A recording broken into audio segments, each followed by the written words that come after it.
মুরগি সম্পর্কে কিছু বলেন।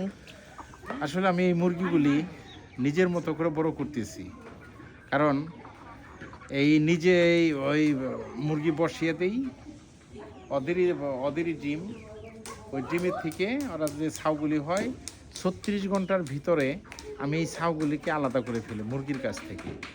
ওরা 2-4 ঘন্টা পরে মুরগি আলাদা হয়ে যায়। পরে সেই মুরগিগুলি আমি ফিড দেই এবং 36 ঘন্টা পরে রিনামাইসিন যে ট্যাবলেটগুলি আছে বা ফাঁকি আছে পাউডার, সেই পাউডার দিয়ে আমি পানির সাথে মিক্স করে খাওয়াই। এরপর আর রোগের কোনো আলামত থাকে না।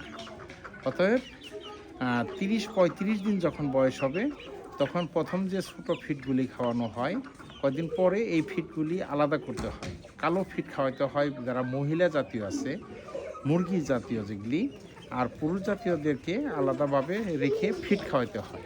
ওরা ফিড খাওয়াইলে খুব দ্রুত ওরা বড় হয়ে যায় এবং মাংস পেশি হয়।